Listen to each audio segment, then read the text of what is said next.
Hello guys, how's it going? We're back on the Gondola, another episode, and I don't know what number it is. It's Delphine episode.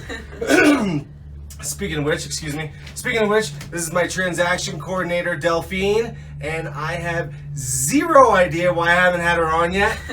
I actually, I was talking to Lisa the other day. I said, hey, who do you think I could have on? You got any good ideas? I'm trying to book some people and get some things rolling here, maybe at least once a week, maybe twice a week. And she's like, yeah, how about your transaction coordinator? I'm like, duh.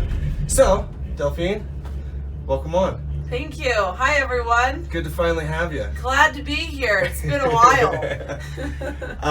So let's just jump into it. What's a transaction coordinator?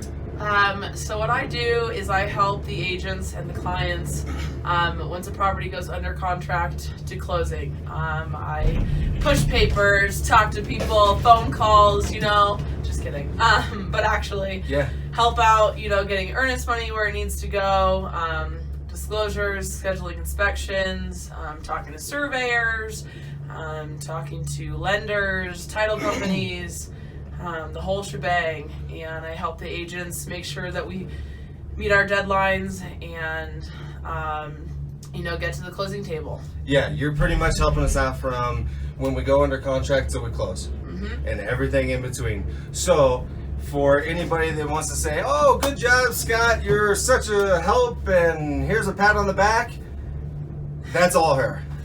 A lot of that's her for sure. And actually, no kidding aside, it definitely has a part to do with my success last year. Yeah, totally. It's like we were booming. Yeah, it was good. Yeah. It was real good. Yeah. And it just takes a lot off of my shoulders to the point where we might have guests here. It takes a lot off of my shoulders to the point where I can keep moving, keep going, and Working keep on the helping next more deal. people. Keep helping more people. Yeah. Because that's what it's all about, right? Helping Yeah. as many people as we can.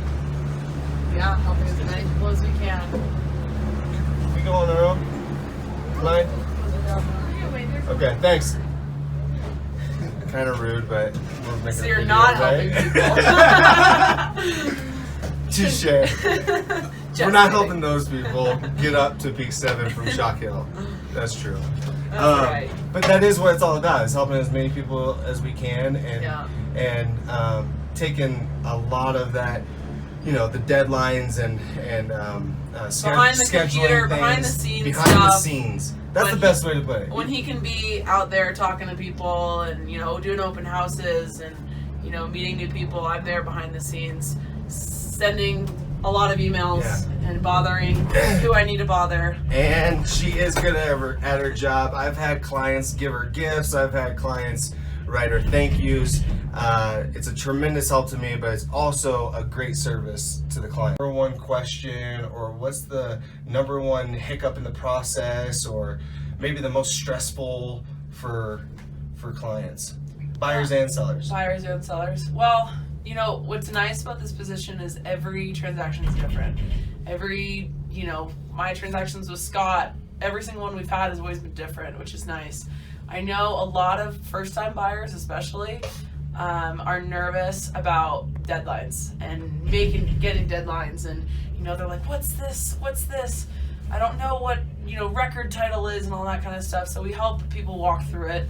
One of the deadlines that kind of, I'm always like, oh, I hope we get there, and we make it through is loan objection deadline, now called new loan termination deadline.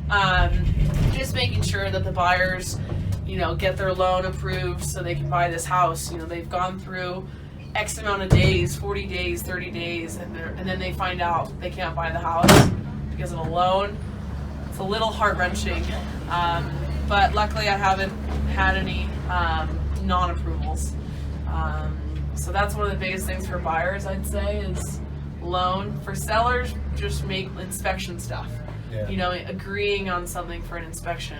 Some people are like, no, I don't need to fix my roof. And some other people are like, well, yes, you do. Actually, so we would like to not get snowed and getting bids from roofers, for example, to do that. So that's probably some of the most nerve-wracking stuff. Yeah. So like for a new buyer, a first-time buyer, home buyer, Yeah. just hitting those deadlines. And here's the other thing that I run into, and I think that you might agree, is like those deadlines always kind of feel like the end of the world. Like it's like the bomb is ticking down, 10, 9, 8, 7, and you got to disarm it before. Yeah, no, you have to sign something, you have to do something, but it's like, it if everyone agrees, deadline's met. Yeah. But at some point, there's that kind of like gray area that's like, well, how do you know if they agree? I mean, and so that's kind of where I come in, where it's like, I get an email, hey, do you object to anything? And they say no. All right, deadline's met.